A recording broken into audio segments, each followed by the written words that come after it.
ಸಾಧ್ಯವೇ? ಏಕೆ ಸಾಧ್ಯವಿಲ್ಲ? ಅಂತರಂಗದ ದ್ವಂದ್ವಗಳನ್ನೆಲ್ಲ ಇತ್ಯಸೆದರೆ ಏನು ಬೇಕಾದರೂ ಸಾಧಿಸಬಹುದು. ಸಾಧಿಸಬಹುದು. ನಿನ್ನ ಮಿತಿಗಳನ್ನ ನೀನೇ ದಾಟಲು ಸಾಧ್ಯವಿಲ್ಲ. ಅದಕ್ಕೆಲ್ಲ ರಾಜಾಶ್ರಯ ಬೇಕು.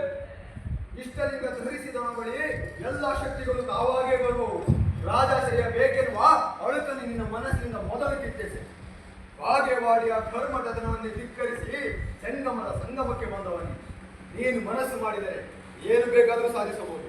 ಹೇಳಲು ಸುಲಭ, ಆಚರಣೆ ಕಷ್ಟವೆಂದು ಕೈ ಕಟ್ಟಿಕೊಳ್ಳಿದ್ದರೆ ಅದೊಂದು ಬದುಕೆ. ಪೂಜೆ ಅಧ್ಯಯನ ಎಂದು ಇಲ್ಲೇ ಇದ್ದರೆ ನೀನು ನಿಂತ ನೀರಾಗುವೆ. ಮೊದಲು ನಿನ್ನ ಕಾಲ ಮೇಲೆ ಬಿದ್ದು ಬದುಕಿಗಾಗಿ ಏನಾದರೂ ಕಾಯಕ ಮಾಡು. ಹೋಗು. ಕಾಯಕ ಎಲ್ಲಿಗೆ ಹೋಗ್ಲಿ? ಈ ಸ್ಥಳ ಬಂದುಬಿಟ್ಟು ದೂರ ಹೋಗಿ ಏನ್ ಮಾಡಿ? ನನ್ನಿಂದ ಏನು ಕಾರ್ಯ ಸಾಧ್ಯ? ನೀನು ಸಾಮಾನ್ಯನೆಂದು ತಿಳಿಯಬೇಡ. ಒಳಗಣ್ಣುತ್ತಿದ್ದರೆ ಒಳಗನ್ನು ತೆರೆಯುವುದೇ? ಹೇಗೆ? ಅಬ್ಬ, ಮುಖದಲ್ಲಿ ಅದೇನು ಕಳೆ, ಬೆಳಗಿನ ಸೂರ್ಯನಂತೆ, ಹುಣ್ಣಿಮೆಯ ಚಂದಿರನಂತೆ. ಮುಖ ಹುಣ್ಣಿಮೆ, ಮನಸ್ಸು ಅಮಾವಾಸ್ಯೆ. ಅಂದರೆ ಮೇಲೆ ಬೆಳಕು, ಒಳಗೆ ಚೀ ಚೀ ಚೀ ಚೀ ಕೊಳಕು.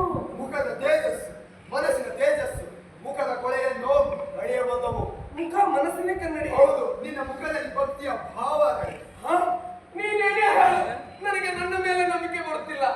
ನನ್ನ ಮನಸ್ಸು ಕಾದಾಡಿದ ಸರೋವರದಂತಾಗಿದೆ. ಕ್ರಾಂತಿಯನ್ನು ಬಿಡು. ನಿನ್ನೆಲೆ ನಿನಗೆ ನಂಬಿಕೆ ಇಲ್ಲದಿದ್ದರೆ ಅಂದು ಉಪನಯನದ ದಿನದಂದು ಆ ಪುರೋಹಿತರಿಗೆ ಅಷ್ಟೊಂದು ಪ್ರಶ್ನೆ ಕೇಳಲು ಸಾಧ್ಯವಿತ್ತೆ. ಆ ಘಟನೆ ನೆನೆಸಿಕೊಂಡರೆ ಆಶ್ಚರ್ಯವಾಗುತ್ತದೆ. ಅಂದು ನನ್ನಲ್ಲಿ ಮನೋಬಲ ತುಂಬಿದವಳು ಅಕ್ಕ ನಾಗಮ್ಮ. ಆತ್ಮವಿಶ್ವಾಸ ಮೂಡಿ